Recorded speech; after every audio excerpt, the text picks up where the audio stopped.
నేను ముందే వచ్చేటోని doctor appointment తోటి ఈరోజు యాన్యువల్ చెకప్ సగం అయినాయిగా వచ్చేస్తున్నా. ఏజ్ అయిపోయి ఎవ్రీ ఇయర్ చెకప్ చేసుకునే దాంట్లో భాగంలో లేట్ అయింది, క్షమించండి. రైట్, చాలా మంచి టాపిక్. మన ఊరు మన బడిని మనమే కాపాడుకుందాం. ఇది చాలా ముఖ్యమైనటువంటి అంశం. పృథ్వీ దాదాపు మాట్లాడి ఉండొచ్చు, మాట్లాడలేదా? రైట్, అయితే ఇక లాస్ట్కు విషయాలు చెప్తాడు. భారతదేశంలో చాలా క్లెవర్గా పాలకులు ఈ దేశంలో అంబేద్కర్ వాదాన్ని బొందబెట్టడానికి ప్రయత్నం చేసి సక్సెస్ అయినారు. ఈరోజు మనం సమానత్వం, స్వేచ్ఛ, అట్లాగే హక్కులు మొదలైన వాటివన్నిటిని కూడా విద్య ద్వారానే, బ్రిటిష్ వాళ్ళ విద్య ద్వారానే మనం తెలుసుకున్నాం. అట్లాగే ఇంతకుముందు మాట్లాడిన మిత్రుడు, డిఎస్ఏ మిత్రుడు చెప్పినట్టు మనుధర్మ శాస్త్రం ప్రకారంగా వర్ణ వ్యవస్థ, అందులో నుంచి కుల వ్యవస్థ వచ్చింది. ఈ వర్ణధర్మంలో భాగంగా శూద్రులకు విద్యను నిరాకరించారు. అంటే ఈ మొత్తం సమాజంలో 99% మంది ఉన్నటువంటి ప్రజలకు విద్య అనేది నిరాకరించడం వల్ల వాళ్ళకు జ్ఞానం రాలే. ఒకవేళ ఏదన్నా డౌట్ వచ్చి ఇంకేదన్నా కొంచెం తెలివి వస్తే ఆ తెలివిని నిర్ధారణ చేసుకోవడానికి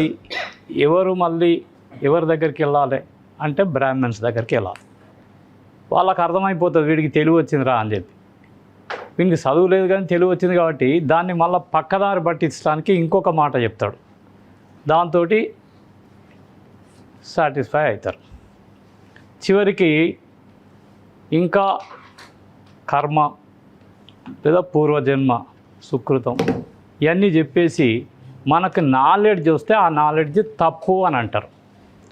దీన్ని కొంచెం జాగ్రత్తగా గమనించండి. యూనివర్సిటీస్లలో రీసెర్చ్ చేసే వాళ్ళందరూ కూడా ఇదే ఫేస్ చేస్తూ ఉంటారు. పిల్లవాడికి ఏదన్నా కొంచెం తెలివి వచ్చి రీసెర్చ్లో నేను ఈ టాపిక్ తీసుకుంటా అంటే ఆ టాపిక్ పనికిరాదంటారు.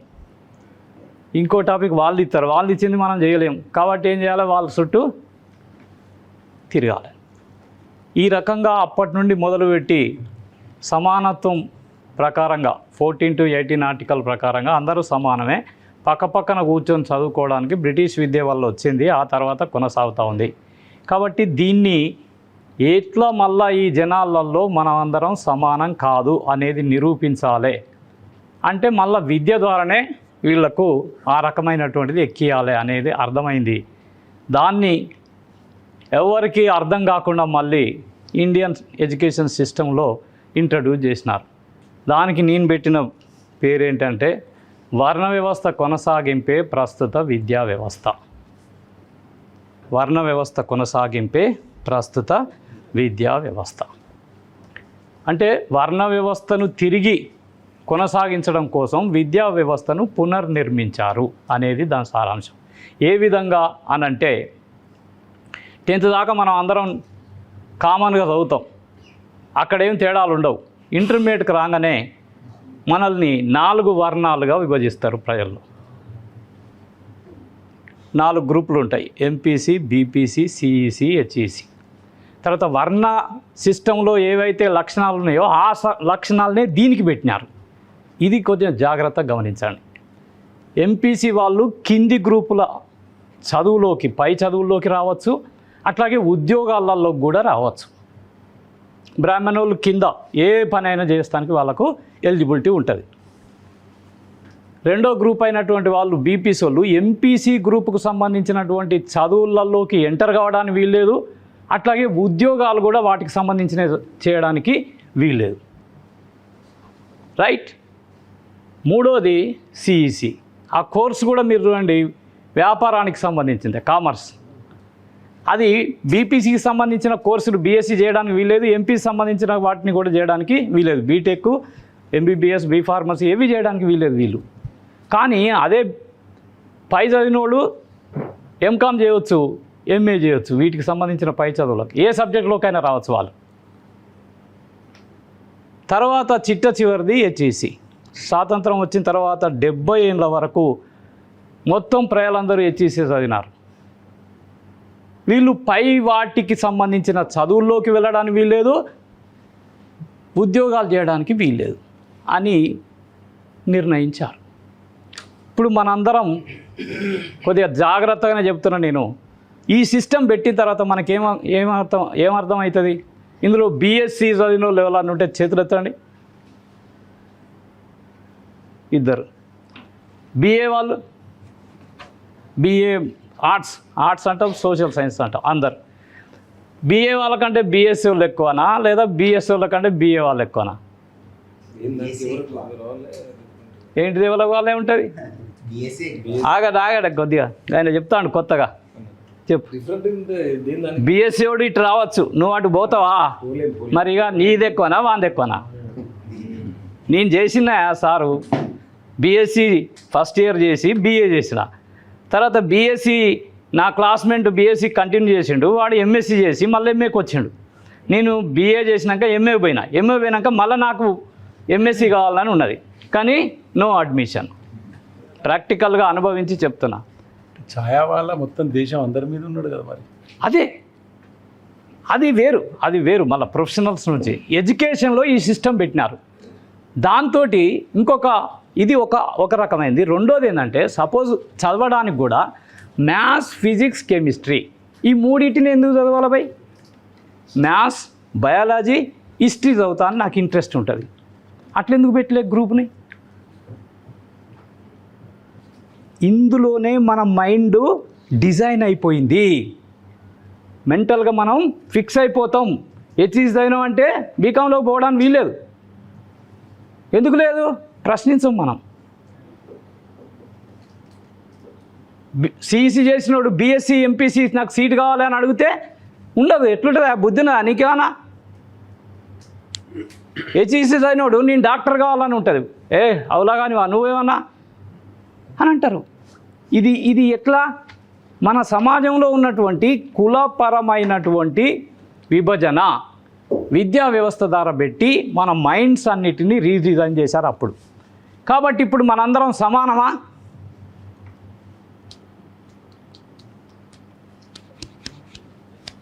సమానమా? ఎందుకు మరి? ఆర్టికల్ 14 నుంచి 18 ఉన్నది కదా. ఇది భారతదేశంలో. ఇది తెలియనంతకాలం, దీన్ని అర్థం చేసుకోనంతకాలం నువ్వు ఏం చేసినా ఈ దేశంలో మార్పు రాదు. ఇంకా చాలా మాట్లాడుతూ ఉంటారు అందరూ. ఆ విషయాన్నే చెప్తా. ఎందుకు ఈ విషయాన్ని నేను చెప్తున్నా అంటే, మన ఊళ్ళల్లో బళ్ళు వచ్చినాయి. బళ్ళు వస్తే ఏమవుతాయి? శూద్రులంతా చదువుకుంటారు. రెడ్డోళ్ళు ఏం చేయాలి? ఆ ఊరిని, వెలువోళ్ళు ఏం చేయాలి? ఆ ఊరిని డామినేట్ చేయాలి.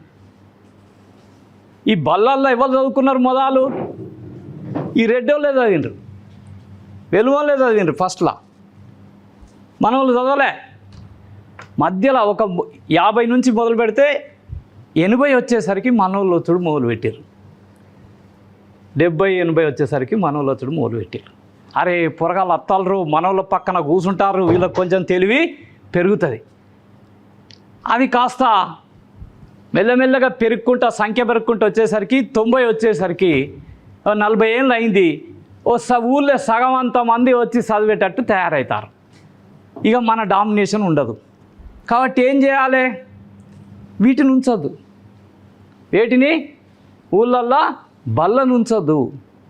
ఉంచొద్దు అంటే ఏం చేయాలి? అప్పుడు 1991 it is the year in this country master ప్లాన్ని ఇంట్రడ్యూస్ చేశారు. గవర్నమెంట్ ఉంటుంది, పక్కనే ప్రైవేట్ వాడిని పెడతారు. ప్రైవేట్ వాడిని పెట్టిన తర్వాత ఏం చేసిండ్రు? నేనప్పుడు పీజీ ఫస్ట్ ఇయర్లో ఉన్నా. అప్పటికే రాజీవ్ గాంధీ వచ్చి న్యూ ఎడ్యుకేషన్ పాలసీ ఇంట్రడ్యూస్ చేసినారు. New education policy is a FOX అని చెప్పి ఒక బుక్ రాసి ఈ మొత్తం సిటీలో ఉన్న ప్రతి స్కూల్లో, ప్రతి కాలేజీలో, ప్రతి ఇన్స్టిట్యూషన్లో, ఎడ్యుకేషనల్ ఇన్స్టిట్యూట్లో ప్రతి క్లాస్ రూమ్కి ఎంటర్ అయినా చాలా డేంజర్ జరగబోతూ ఉంది అని చెప్పి ఎవరికి అర్థం కాలే. ఆ తర్వాత 90 నుంచి ప్రైవేటైజేషన్ వచ్చినాక అందులో చూసి రాసుకోవడానికి ఫుల్ పర్మిషన్ ఇచ్చారు, 100% రిజల్ట్ రావడానికి పర్మిషన్ ఇచ్చారు. ఇక్కడ 20%, 30% రిజల్ట్ గవర్నమెంట్ వాటిలలో. ప్రసాద్ అన్నకు తెలుసు, పృథ్వీరాజ్ అన్నకు తెలుసు, మా బ్యాచ్లో చెప్తున్నా నేను. 10th క్లాస్ నాది 1983. ఒక్కడే ఫస్ట్ క్లాస్ మొత్తం వరంగల్ జిల్లాలో. సెకండ్ క్లాస్ ఒక 30-40, థర్డ్ క్లాస్ కొన్ని వందలు, కంపార్ట్మెంట్లు కొంత. మొత్తం మీద ఒక 50-60 వేల మంది రాస్తే ఒక 1000 మంది పాస్. కానీ 90 తర్వాత రిజల్ట్ చూడండి, మొత్తం ఉల్టా. ఇప్పుడు థర్డ్ క్లాస్, సెకండ్ క్లాస్ ఎవడు ఉండడు, అందరూ ఫస్ట్ క్లాసే. ఏంటిది ఇది? అందరూ ఫస్ట్ క్లాసు 99% వచ్చేటట్టు చేసి మొత్తం జనాలందరికీ అందులోకి పోతే చదువు వస్తుంది, ఇంట్లో చదువు రాదు, ఇంట్లో మన బల్లె అని చెప్పి ప్రాక్టికల్గా చేసినారు. దానికి 10th వరకు ఫస్ట్ హై స్కూల్ పర్మిషన్ ఇచ్చారు, తర్వాత కాలేజీలో కూడా పరిణామం చూడండి మీరు. ఫస్ట్ కోఆపరేటివ్ కాలేజీలో వచ్చిన ఎన్టీఆర్, దాని తర్వాత ప్రైవేట్ కాలేజీలు వచ్చేసినాయి.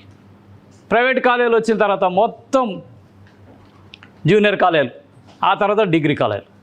మనం తెలంగాణ ఉద్యమం ఇంత బాగా తెలంగాణ ఉద్యమం జరిపేంత వరకు ప్రైవేట్ యూనివర్సిటీస్ పర్మిషన్ ఇవ్వడానికి ధైర్యం చేయలే ఆంధ్ర ఎవరు పాలకులు. మనోడు అధికారంలోకి వచ్చినాక ప్రైవేట్ యూనివర్సిటీస్కు పర్మిషన్ ఇచ్చాడు. ఇప్పుడు వాళ్ళు ఈ రాష్ట్రాన్ని శాసిస్తున్నారు.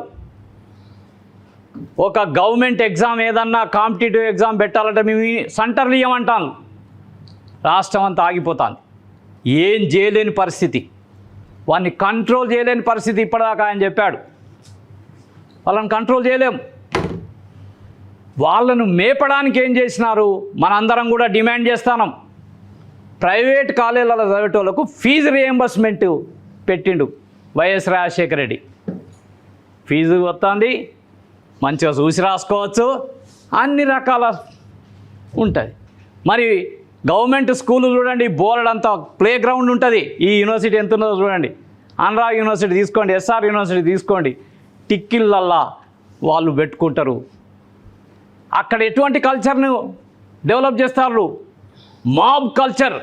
ఎగ్జామ్స్ అయినాక వాళ్ళకు ఉంటుంది కదా, పొరగాళ్ళందరూ బస్సులలో మొత్తం లొల్లి పెట్టుకుంటూ పోతూ ఉంటారు. ఈ రకంగా మొత్తం మన బళ్ళను మన చేతుల్లోనే నాశనం చేసేటట్టు చేశారు. నాలాంటి కూడా ప్రైవేటు ఇన్స్టిట్యూషన్లకే పంపించాల్సి వచ్చింది నా కొడుకుల్ని. ఎందుకు? దిక్కు లేదు. గవర్నమెంట్ వాటిలలో మనం అడిగితే యూనియన్స్, నేను చెప్తున్నా, వాళ్ళ హక్కుల కోసం అని చెప్పి వస్తారు, ఏది నడవనిత్తలేరు. దాన్ని మనం అడగటానికి సిద్ధంగా ఉన్నామా? అందులో పనిచేసేటోళ్ళు సిద్ధంగా ఉన్నారా? పనిచేసినోడు పిచ్చోడు అవుతా ఉన్నాడు యూనివర్సిటీలో కానీ, గవర్నమెంట్ కాలేజీలో కానీ, గవర్నమెంట్ స్కూళ్ళల్లో కానీ. ఇది మారనంత కాలం మన బళ్ళు మనం రక్షించుకోలేం. ఆ టీచర్స్ యూనియన్స్, వాళ్ళ యూనియన్ డిమాండ్స్, మా లెక్చరర్స్ డిమాండే. పోరగాళ్ళ గురించి ఆలోచించేది లేదు. దాంతో చాలా గ్యాప్ వచ్చేసింది. ఇప్పుడు ఎవరున్నారు? ఒక్క రెడ్డోడు కనబడాడు మనకు. నేను డైరెక్ట్ చెప్తున్నా, ఒక్క వెలుగోడు కనబడాడు గవర్నమెంట్ ఇన్స్టిట్యూషన్లో. మా ఆర్ట్స్ కాలేజీలో నేను ఒక స్టడీ చేశా. 90 తర్వాత 2000 వరకే రెడ్డి వెలమాల్. 2000 తర్వాత 26 సంవత్సరాల వరకు మీరు తీసుకొని చూడండి, ప్రతి సంవత్సరం ఒకడు లేదా ఇద్దరు, అంతకు తప్ప ఎక్కువ క్యాండిడేట్స్ లేనే లేరు అగ్రకులాలకు సంబంధించినటువంటి వాళ్ళు. కాబట్టి చాలా జాగ్రత్తగా ప్లాన్ చేశారు మన వాళ్ళు. ఇది చర్చించి కరెక్ట్గా ప్లాన్ చేయలేని పరిస్థితులలో టైము తక్కువ అని చెప్పి ఇంకా రకరకాలైనటువంటి అంశాలు మన మీద ప్రభావం చూపుతున్నాయి. కాబట్టి మనము కూలంకషంగా చర్చించడానికి సిద్ధంగా లేం. చాలా విషయాలు ఉన్నాయి. ఇప్పటిదాకా అది సనాతన ధర్మాన్ని మీరు చూడండి, నిన్న సుప్రీంకోర్టు చీఫ్ జస్టిస్ అమెరికాలో ఇంగ్లాండ్లో మాట్లాడుతూ సమానత్వం అనేది బ్రిటిష్ వాడి కాన్సెప్ట్ కాదు, ఇండియన్ కాన్సెప్టే, అది అర్థశాస్త్రంలో ఉన్నదని చెప్పినాడు. నేను అర్థశాస్త్రం టీచ్ చేస్తున్నా, అందులో సమానత్వం లేదు. మరి ఆయన చీఫ్ జస్టిస్గా యాక్ట్ చేసిన ఆయన అక్కడ మాట్లాడుతూ ఉన్నాడు. ప్రపంచం అంతటికీ అది ఆయన చెప్పబోతున్నాడు.